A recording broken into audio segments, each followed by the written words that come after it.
Assalamualaikum warahmatullahi wabarakatuh. Selamat datang, selamat berjumpa kembali dengan Ibu dalam mata pelajaran Pendidikan Pancasila dan Kewarganegaraan kelas 12 bab 1, yaitu mengenai kasus pelanggaran hak dan pengingkaran kewajiban warga negara. Minggu kemarin kita sudah membahas mengenai jenis-jenis hak dan jenis-jenis kewajiban warga negara yang tercantum di dalam Pancasila dan Undang-Undang Dasar Negara Republik Indonesia tahun 1945, khususnya pasal 26 sampai pasal 34. Semoga apa yang sudah kita bahas kalian mengerti dan dilaksanakan dalam kehidupan sehari-hari. Sekarang kita lanjutkan ke materi yang baru, yaitu mengenai kasus pelanggaran hak dan pengingkaran kewajiban warga negara. Sebelum kita melanjutkan mengenai materi baru, perkenalkan dulu, nama Ibu Iin Maimunah, Sarjana Pendidikan, mengajar mata pelajaran PPKN di SMKN 5 Kuningan. Baiklah, kita lanjut. Kasus pelanggaran dan pengingkaran kewajiban warga negara. Dalam kenyataannya, banyak terjadi peristiwa atau kasus pelanggaran hak dan pengingkaran kewajiban warga negara. Banyak faktor penyebab mengapa warga negara melakukan pelanggaran hak dan pengingkaran kewajiban. Di antaranya ada dua faktor, yaitu faktor eksternal dan faktor internal. Faktor eksternal adalah faktor yang berasal dari luar. Di antaranya yang pertama adalah ketidaktegasan aparat penegak hukum. Kadang-kadang aparat penegak hukum tidak tegas dalam menegakkan hukum, tidak tegas dalam kasus menegakkan hukum, sehingga banyak warga negara melakukan pelanggaran hak dan pengingkaran kewajiban karena ketidaktegasan aparat penegak hukum. Yang kedua, adanya kesempatan untuk melakukan pelanggaran hak dan pengingkaran kewajiban, yaitu karena kurangnya pengawasan dari penegak hukum dan tidak adanya kesadaran dalam warga negara untuk melaksanakan kewajiban. Minimnya sosialisasi peraturan dan pemerintahan, kadang-kadang minim, tidak ada sosialisasi mengenai peraturan kepada warga negara, sehingga warga negara banyak yang tidak tahu mengenai hak dan kewajibannya. Yang selanjutnya, terjadinya krisis moral dan karakter bangsa karena globalisasi. Kadang-kadang kita warga negara tidak tahu mengenai etika dan moral, dikesampingkan karena kerasnya kehidupan. Kemudian yang selanjutnya, aparat hukum yang bertindak sewenang-wenang, yaitu merasa punya kekuasaan, mereka bertindak sewenang-wenang. Kemudian kesalahan dalam mengimplementasikan norma-norma dan perintah hukum karena keawamannya mereka dalam melaksanakan norma dan perintah hukum tidak sesuai dengan undang-undang yang berlaku.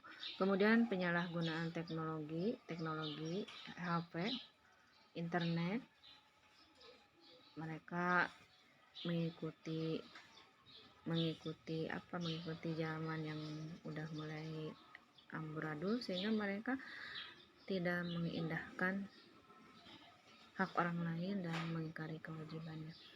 Kemudian faktor internal, ini salah. Faktor internal dari diri sendiri, sikap egois, kita egois, mau menang sendiri tanpa mengindahkan hak orang lain, sadar kewajiban harus dilaksanakan tapi tidak dilaksanakan, contohnya buang sampah sembarangan. Kemudian rendahnya kesadaran dalam mematuhi peraturan. Kemudian sikap tidak toleran, jadi itu karena mau menang sendiri. Itulah faktor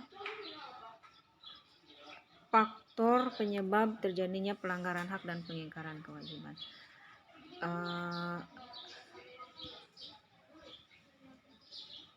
Lanjut mengenai kasus pelanggaran hak warga negara. Ada kasus pelanggaran hak warga negara. Yang pertama, pendidikan tidak merata. Kadang-kadang pendidikan tidak merata ya karena situasi dan kondisi yang tidak mendukung. Munculnya ketidakadilan hukum. Hukum seakan-akan tidak adil. Hukum hanya orang yang berduit dan berkuasa. Kadang-kadang hukum itu hanya berlaku bagi mereka yang punya kekuasaan dan uang. Tumpul ke atas, tajam ke bawah. Tapi mudah-mudahan tidak ada di Indonesia ini. Menciptakan kegaduhan di perpustakaan. Perpustakaan itu adalah untuk membaca, tapi kadang-kadang perpustakaan dipakai untuk menggibah, gaduh. Kemudian tidak mendapatkan kesempatan memilih, kadang-kadang hanya orang-orang tertentu saja yang punya hak untuk memilih. Banyaknya anak di bawah umur yang harus mencari penghasilan ya, karena faktor ekonomi. Orang tua kadang mengajak anaknya untuk ikut bekerja padahal anak tersebut adalah usia sekolah. Tingginya angka pengangguran karena warga negara yang kurang keterampilannya, kurang pendidikannya, sehingga mereka susah untuk mendapatkan pekerjaan. Kemudian pelanggaran hak cipta. Kadang-kadang hak cipta orang didompleng dan dianggap itu adalah hak cipta, sehingga terjadi pelanggaran. Lanjut, itu mengenai kasus pengingkaran kewajiban warga negara. Apa saja melanggar? Yang pertama, melanggar aturan berlalu lintas. Karena di jalan itu ada undang-undang lalu lintasnya, tapi kadang-kadang orang melanggar aturan lalu lintas, yaitu karena keegoisannya, tidak pakai helm, tidak bawa SIM, tidak membawa STNK. Kemudian tidak membayar pajak. Ya, kita sebagai warga negara yang bijak harus membayar pajak karena lewat pajak negara bisa membangun. Kemudian menghindari tugas menjaga keamanan lingkungan.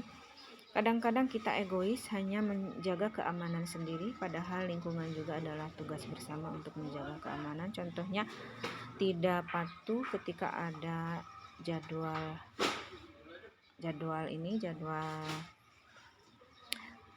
ronda, mereka tidak hadir. Unjuk rasa berakhir ricuh. Unjuk rasa boleh, pasal 28 Undang-Undang Dasar Negara Republik Indonesia tahun 1945, tapi dalam prakteknya suka diakhiri dengan ricuh karena ada yang memprovokasi. Niatnya untuk menyampaikan pendapat malah dipakai untuk berbuat rusuh. Gedung dirusak, pohon dirusak, jalanan kotor dan sebagainya. Itu contoh kasus pengingkaran kewajiban warga negara. Mudah-mudahan bisa kalian pahami. Lanjut, yaitu mengenai penanganan kasus pelanggaran hak dan pengingkaran kewajiban warga negara. Dan harus ditangani ya. Yang pertama dari pemerintah, yang kedua dari diri sendiri. Dari pemerintah diantaranya contohnya meningkatkan supremasi hukum dan demokrasi, meningkatkan kerjasama dengan antar kelompok, kemudian meningkatkan peran penegak hukum, kemudian meningkatkan profesionalisme lembaga dan sebagainya. Intinya dari pemerintah pun ada penanganannya. Kemudian dari diri sendiri, yaitu harus berpartisipasi dalam penanganan pencegahan terjadi pelanggaran hak di keluarga. Ya, kita harus melaksanakan hak dan kewajibannya dengan baik di sekolah, di masyarakat, di bangsa dan bangsa.